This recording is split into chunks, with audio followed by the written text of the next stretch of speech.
The name Emily Rose echoed around the world, popularizing the horror of an exorcism gone terribly wrong. But what if I told you that, decades earlier, a story perhaps even darker and more disturbing unfolded, far from the modern spotlight? Today, we're opening a nearly forgotten file, an account that defies understanding and sends shivers down the spines of even the most skeptical. Prepare yourself to learn about the terrifying ordeal of Anna Ecklund. Her journey is old, intense, and will leave you thinking for a long time.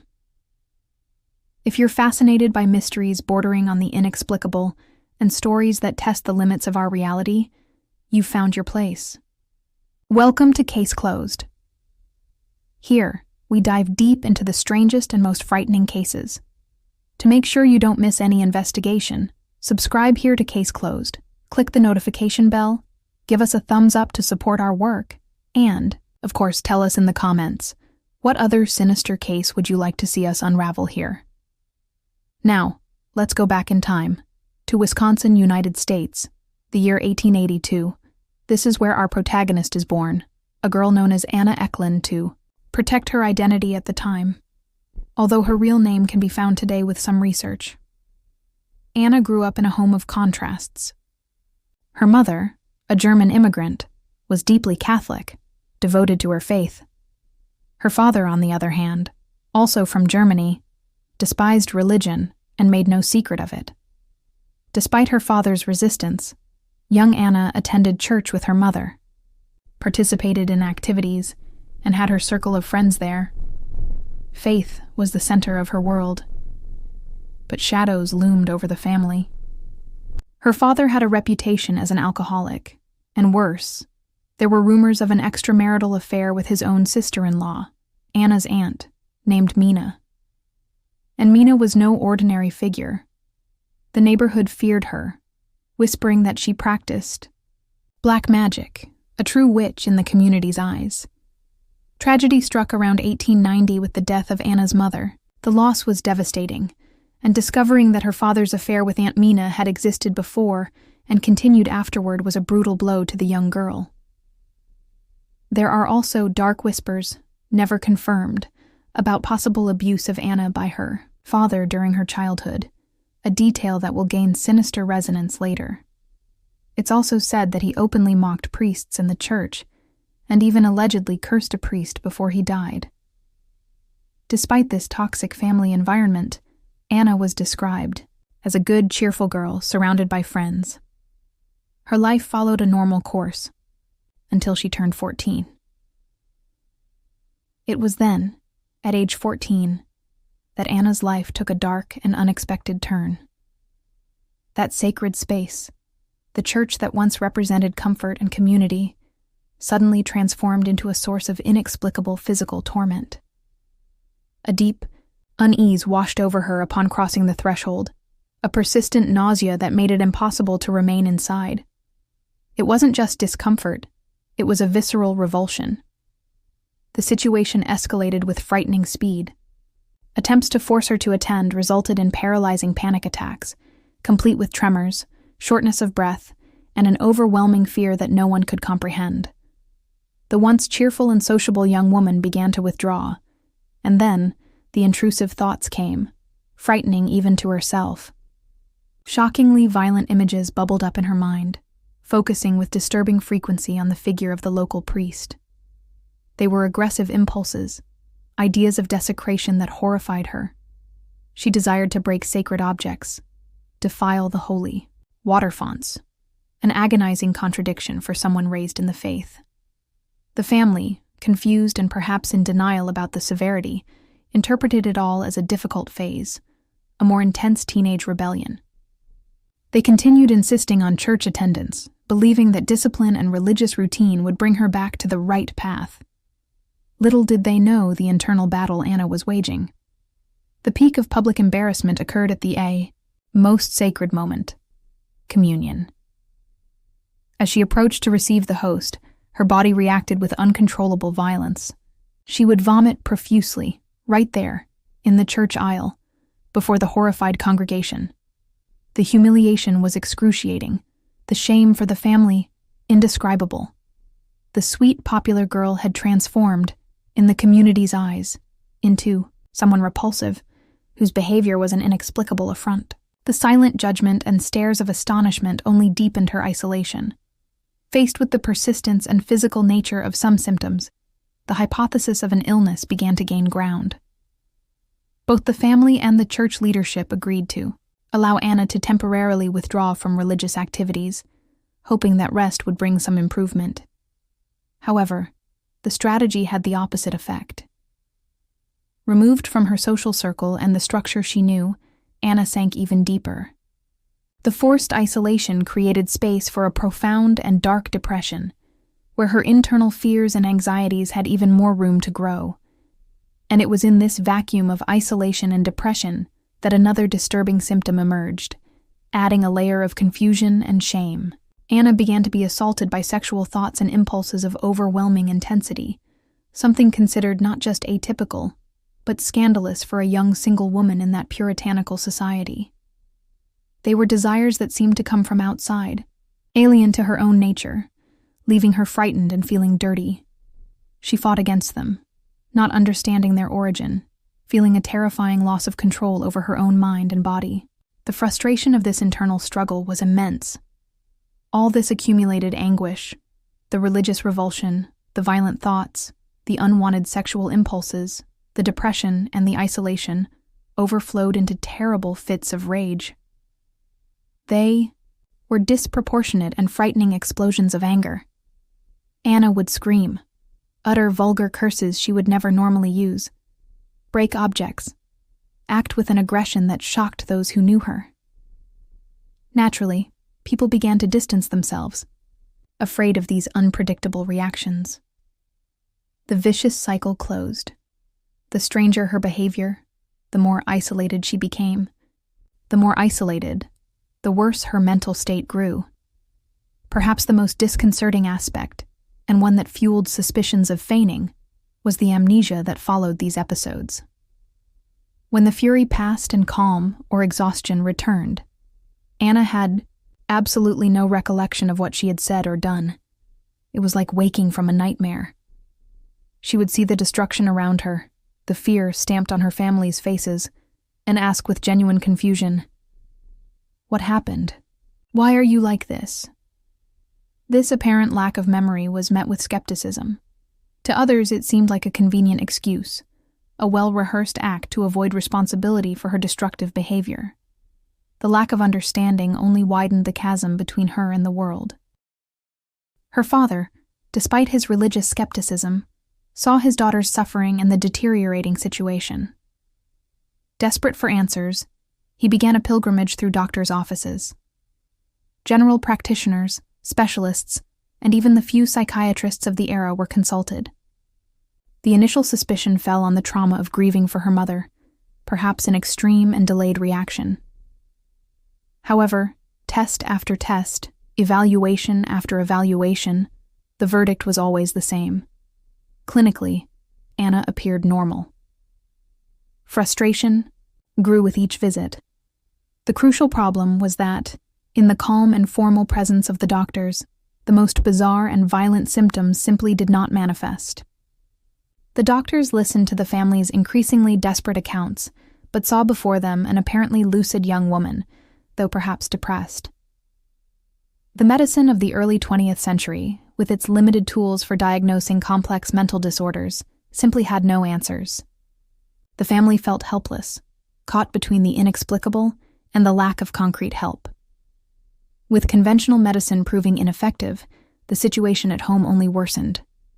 The strange phenomena intensified, making the atmosphere increasingly heavy and frightening.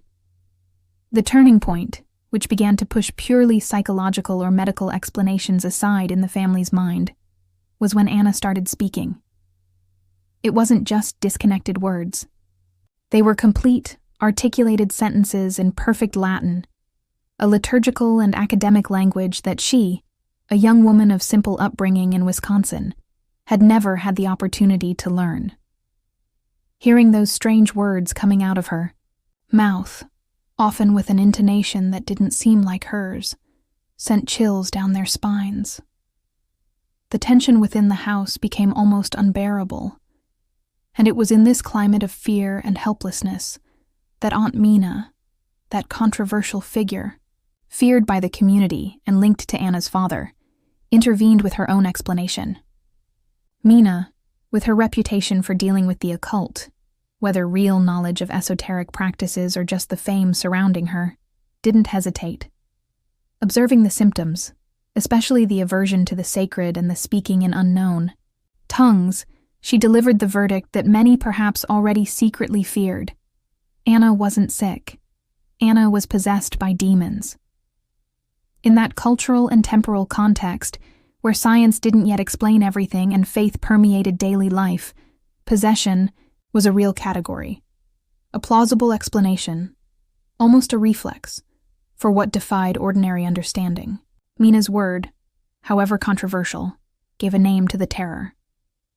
Mina's suggestion, coming from who it did, might have been dismissed, but the family's desperation was so great that any possibility of a solution was welcome.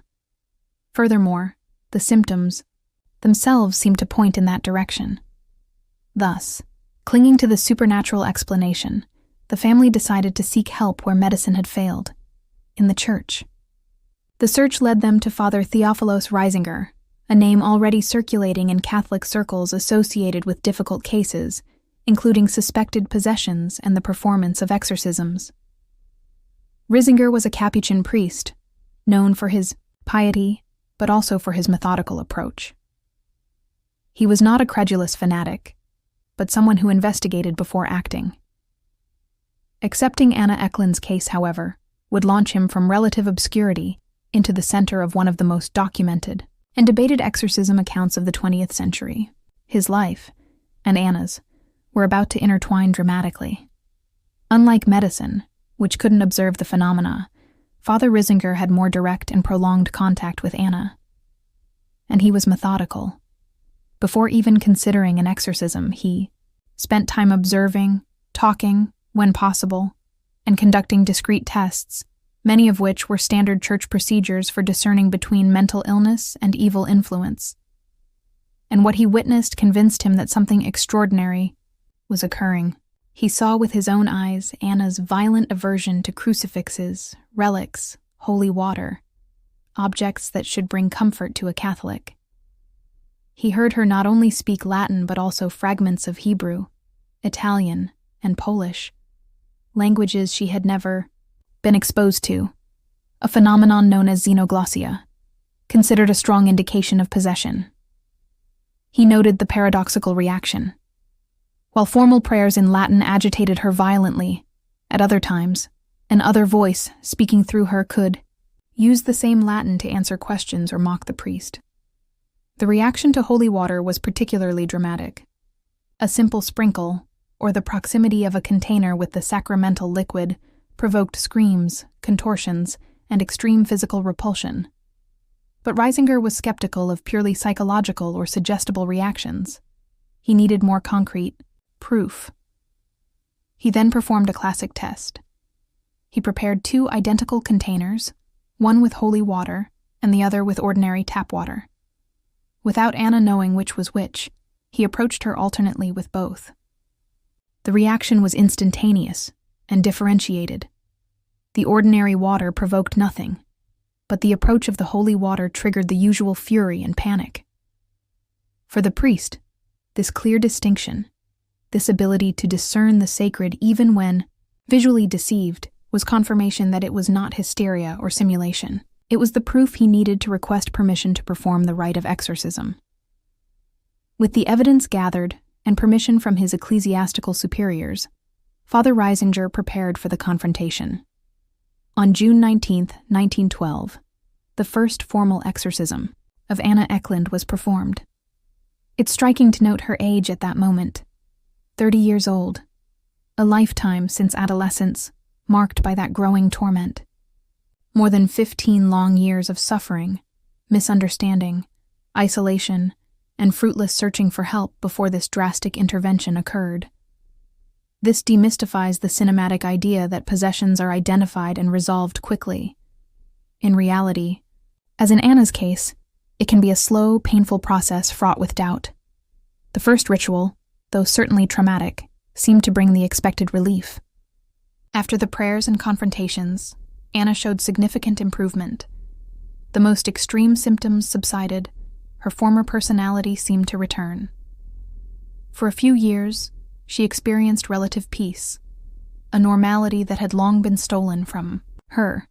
She managed to resume some activities, rebuild ties. There was hope. However, the liberation was not complete or permanent. Slowly, insidiously, the shadows returned. The old symptoms resurfaced, perhaps even more intensely. And now there was a new and even more disturbing element. Anna began to report being tormented, not only by generic demonic entities, but specifically by the malevolent presences of her deceased father and her Aunt Mina. The ghosts of her traumatic family past seemed to have joined forces with the entities afflicting her, making the torment even more personal and terrifying. Anna's life, which had glimpsed normality, plunged back into an even deeper nightmare. The spiritual persecution by deceased relatives, added to the already known symptoms, made her days and nights unbearable. The feeling of being attacked from all sides by demonic forces and by the spirits of those who should have protected her was overwhelming. Completely desperate and with nowhere else to turn, in 1928, at the age of 46, and significantly, 16 years after the first exorcism, Anna again sought out the only man who seemed to understand and confront the evil consuming her. Father Theophilos Reisinger. It was a cry for help coming from the depths of the abyss.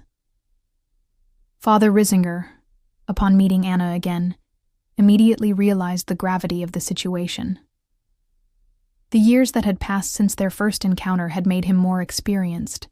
He had dealt with nearly 20 other suspected possession cases since then. He understood that the first exorcism, although it had brought temporary relief, had not eradicated the root of the problem.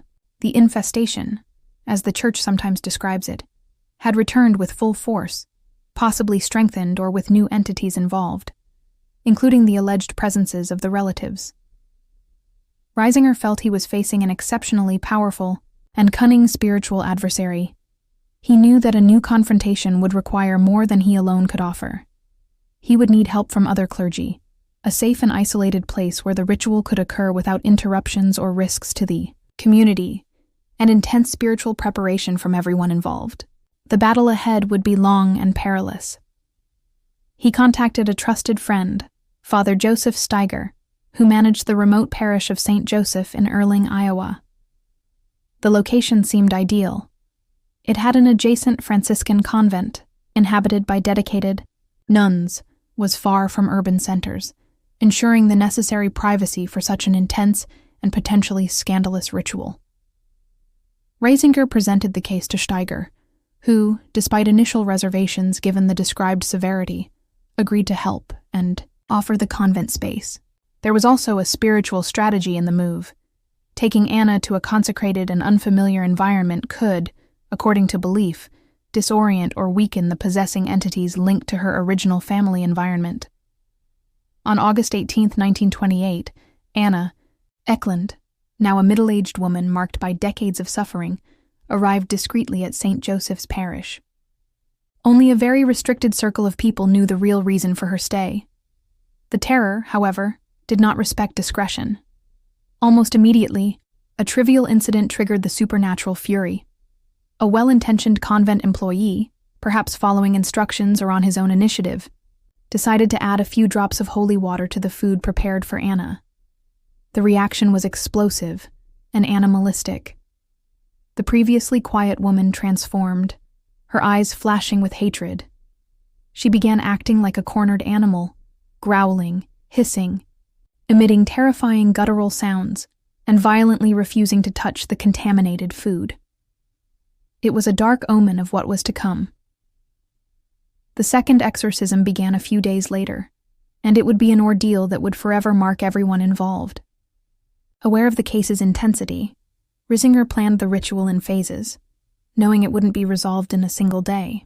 The first phase extended over 8 exhausting days, from August 18th to 26th.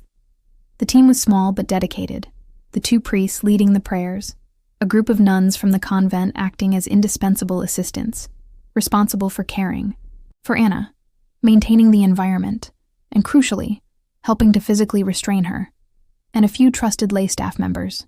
Anna was placed on a reinforced iron bed, and her arms and legs were carefully tied with fabric strips, not as punishment, but to prevent her from seriously injuring herself or attacking those present during her violent trances.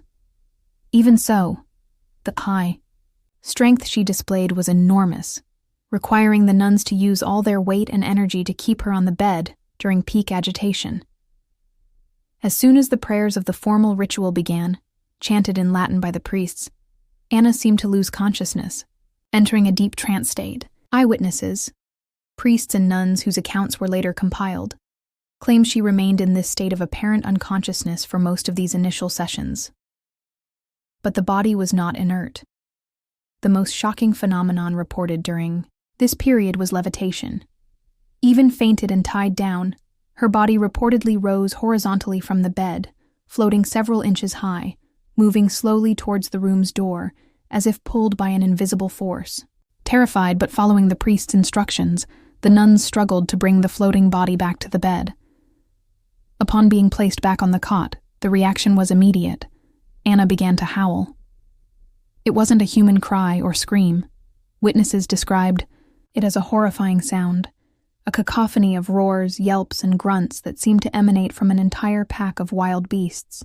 The noise was so penetrating and unnatural that it echoed beyond the convent walls, frightening the few nearby residents and attracting unwanted attention the priests were trying so hard to avoid.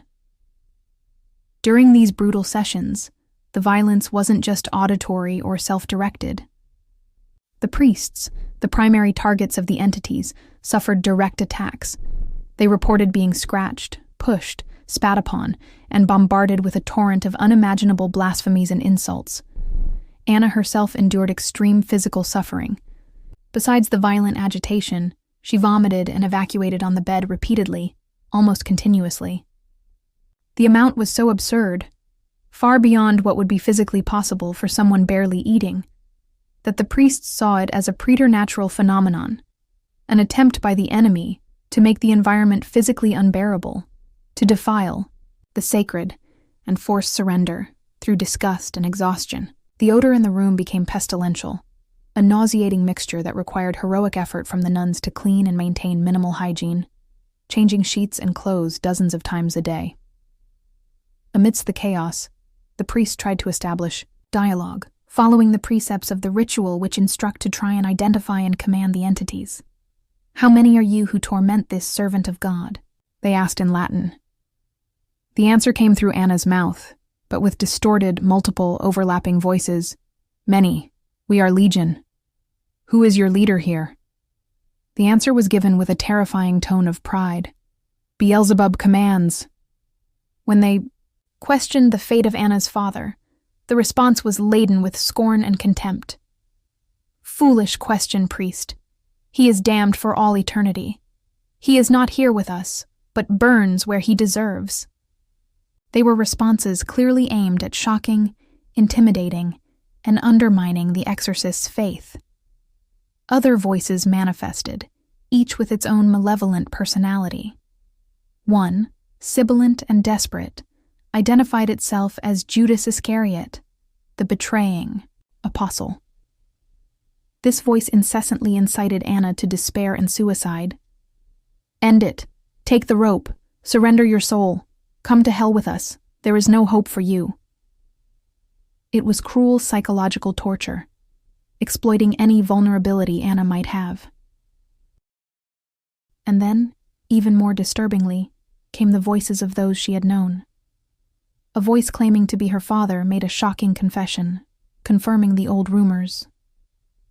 "Yes, I tried to violate her when she was a child, but the wretch was strong. She resisted. Truth or lie? It was impossible to know. It could be a manipulative entity using the father's memory to inflict more pain, or it could be a genuine admission from a tormented spirit. The doubt was part of the torture, and Aunt Mina's voice was also heard, confessing terrible crimes with sadistic pleasure. She spoke of children she had allegedly killed through spells, of dark pacts, of black magic rituals, and, crucially, she confirmed the most feared suspicion. Yes, it was me and her father. We cursed the girl. We cast herbs and words of power upon her, so that the demons would find her and never leave her in peace. This confession seemed to connect all the loose ends: the toxic family environment, the aunt's reputation, the father's religious aversion, and the beginning of Anna's troubles. The physical manifestations continued to defy any natural explanation. Anna's face transfigured in seconds, assuming expressions of pure hatred, extreme pain, or grotesque mockery. Her body contorted in ways that seemed bone-breaking, joints cracking, her neck twisting at impossible angles. At certain moments, her lips, eyelids, and even her tongue swelled so grotesquely and rapidly they looked ready to burst, returning to normal moments later. Her belly became abnormally distended and hard as stone, impenetrable to the touch. And the reaction to holy water, or any blessed object, crucifix, relic, was always immediate and violent. Screams of agony, as if being burned alive, and reports of red marks appearing on her skin, where the sacred object or water touched. The days turned into weeks, the weeks into months. The exorcism entered its second and third phases, September and then December. But the pattern of horror repeated. Father Steiger, the host, was increasingly shaken. Seeing his peaceful parish transformed into the stage for such a visceral spiritual battle was more than he had expected. The convent, previously a place of peace and prayer, was permeated with fear and exhaustion. He began to doubt if he had the strength to continue, questioning whether he hadn't underestimated the evil he had welcomed. The incident with his car only reinforced his fears and the feeling that malevolent forces were actively trying to stop the ritual. The direct threat, if you don't stop by the end of the week, followed by the inexplicable accident, losing control of the car on a familiar bridge, the vehicle destroyed yet him emerging unscathed, seemed irrefutable proof of demonic interference. He felt that not only Anna was in danger, but all of them. That event marked him deeply, but also, paradoxically, strengthened his resolve not to yield to intimidation. The following weeks were a test of physical and spiritual endurance for everyone. Anna continued to alternate between states of extreme violence and periods of unconsciousness, her body visibly wasting away. Feeding her was a constant challenge. She refused normal food, and when forced to ingest something, vomited almost immediately. Witnesses described episodes of vomiting occurring 20-25 times a day, expelling not just food, but also a dark, fetid foam, and occasionally strange objects like tobacco leaves, which she didn't consume. She lost weight visibly, her skin pale and translucent, bones protruding. There was a real fear that she might not physically survive the ordeal, even if her soul were freed. The final phase of the exorcism, between December 15th and 23rd, 1928, was the most intense. The harsh winter outside seemed to mirror the coldness and darkness inside the room. It was during this period that the phenomenon of the insects occurred. Without any logical explanation, windows closed, no apparent source, the room was suddenly invaded by dense clouds of flies, beetles, and other crawling insects. They covered the walls, the ceiling, the bed, Anna herself, and disappeared as mysteriously as they had appeared, leaving behind only the phantom buzzing and the feeling of desecration. It was another tactic to wear down the nerves and faith of those present. The environment became almost unbreathable, not just from the persistent odor of sickness and excrement, but from the oppressive psychic atmosphere itself. The nuns, silent heroines of this story, were at the limit of their strength. They had to rotate in increasingly shorter shifts, as prolonged exposure to that violence, that suffering, and that malevolent presence was psychologically devastating. Many prayed incessantly outside the room, offering their own suffering and prayers as spiritual support. Father Risinger, however, remained steadfast.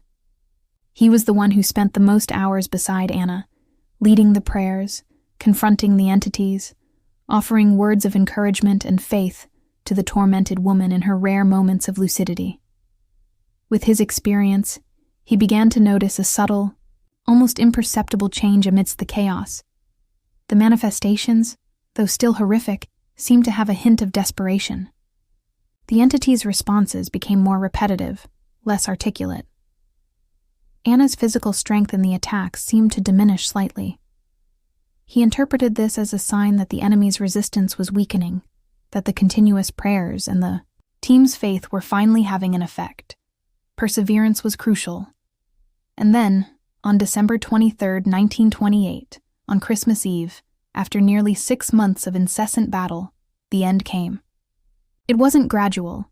It was sudden, unexpected. Amidst one of the final prayers of the day, Anna, who was prostrate and apparently unconscious, suddenly sat bolt upright in bed. Her eyes opened, and for the first time in months, they were clear, focused, without the veil of hatred or torment. She looked directly at the priests, and with a surprisingly clear and strong voice, which was unmistakably hers, proclaimed the words that sealed the end of the ritual. "Praised be Jesus Christ. Jesus, mercy." And then, a deep sigh, as if an immense weight had been lifted. Everything stopped. The body relaxed. The silence that fell over the room was not tense, but peaceful. The entities had departed. Anna Ecklund was back. The ordeal was over. The immediate and long-term consequences were profound for everyone involved. For the nuns who lived through that horror day after day, the experience was deeply traumatizing. Most of them requested transfers from the Erling convent shortly after the exorcism ended, unable to erase the images and sounds of that ordeal from their minds. The convent itself, perhaps forever associated with those dark memories or simply due to later practical reasons, was eventually demolished in 1990, physically erasing the stage of that battle. Anna Ecklund, the woman at the center of it all, was finally free. She lived the remainder of her days trying to rediscover normality, a difficult task after decades of torment and such an extreme experience. Although reports indicate she remained devout and had no serious recurrences, the psychological and perhaps even physical scars of that long ordeal were undeniable.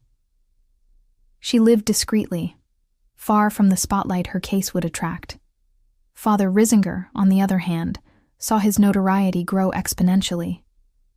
The Anna Ecklund case became one of the most well-documented exorcisms of the 20th century, and Risinger was recognized as an authority on the subject, consulted on other cases, and even gaining prominence in the secular press, such as the mention in the influential Time magazine in 1936. The minute and terrifying details of the exorcism, recorded by the priests and witnesses, were compiled into a booklet published anonymously, but attributed to one of the priests involved or someone with direct access to the accounts, under the title, "Begone Satan." This document became a grim reference in ecclesiastical circles interested in demonology and exorcism, studied for its detailed description of the phenomena and the ritual. Decades later, the story would also inspire adaptations, including the 2016 film The Exorcism of Anna Ecklund, bringing the case to a wider audience, albeit in dramatized form. And here, after revisiting the harrowing details of this story, we return to the fundamental crossroads. What really happened to Anna Ecklund in that isolated convent in 1928? Was she, in fact, the battleground of a cosmic war between angels and demons, a genuine case of multiple possession, including the malevolent influence of deceased relatives, the wealth of disturbing details, the multiple witnesses, including respected clergy, and the apparent ineffectiveness of the medicine of the time seemed to point in this direction for believers. The consistency of the accounts, the extreme nature of the phenomena, and the sudden resolution after the prolonged ritual are often cited as evidence of the supernatural. Or was Anna Ecklund a tragic victim of different, but equally terrible circumstances? A woman suffering from a complex and severe combination of mental disorders, perhaps schizophrenia with religious and paranoid delusions, dissociative identity disorder exacerbated by trauma. Remember the rumors of abuse and the dysfunctional family dynamics. Temporal lobe epilepsy, which can cause hallucinations and behavioral changes, or an extreme form of post-traumatic stress disorder, all occurring in an era when such conditions were poorly understood, often confused with hysteria or malice and terribly stigmatized. Could the very structure of the exorcism, with its intense power of suggestion, the isolation, the extreme physical and psychological stress, have exacerbated or even shaped the manifestations of symptoms in a way that fit the cultural and religious expectations of possession? Sleep deprivation, malnutrition, and constant fear could in themselves induce altered states of consciousness. We cannot travel back in time and apply modern diagnoses with certainty. We have the fervent accounts of the witnesses, like Father Steiger's employee, who remained convinced until the end of her days. Everything in the book is true, but the reality was much worse than what was written. I saw it with my own eyes. I have not the slightest doubt that there were demons there. I will never forget those horrible scenes. Her conviction is powerful and reflects the visceral experience of someone who was there. But we also have the skeptical gaze of science and psychology. The ability to speak unknown languages, xenoglossia, is extremely rare and contested. Many cases can be explained by cryptomnesia, unconsciously remembering something learned in the past, or glossolalia, speaking nonsensical sounds that resemble a language, often in states of religious ecstasy or psychosis. The unusual strength can be attributed to adrenaline surges in acute psychotic or dissociative states. The aversion to religious symbols can be a manifestation of deep psychological conflicts related to faith, guilt, or abuses committed in a religious context. The very concept of multiple personalities speaking through the person is a core symptom of dissociative identity disorder, often linked to severe childhood trauma. The sudden improvement after the ritual can be seen as an extremely potent placebo effect, or the cathartic resolution of an acute psychotic state, facilitated by the strong belief in the power of the exorcism. A modern and respected exorcist once commented that the true work of the devil is not the Hollywood spectacle, but subtlety, imitating natural illnesses, isolating the person from the community and medical support, driving them to despair, loss of faith, and ideally, for evil, self-destruction. This perspective adds another layer of complexity, suggesting that even a spiritual cause could manifest in a way that confuses it with illness. And the later case of Anneliese Michel in Germany remains a tragic warning about the dangers of ignoring the need for medical and psychiatric care in exclusive favor of religious rituals, resulting in neglect and death. The line between the spiritual and the pathological is often dangerously thin and requires immense discernment. Anna Ecklund's story is an abyss of doubt and horror. It forces us to confront the boundaries between faith, illness, trauma, and the inexplicable. So, what's your theory? Was Anna the stage for a spiritual war, or the victim of a tormented mind, deep traumas, and an era of medical ignorance, or perhaps a complex combination of all these? Let us know your opinion in the comments below. We really want to know what you think. If you enjoyed this deep dive investigation here on Case Closed, don't forget to leave a like. It's very important to us. And if you're not subscribed yet, join our community of explorers of the unknown. Thank you for your company on this chilling journey. See you in the next case here on Case Closed.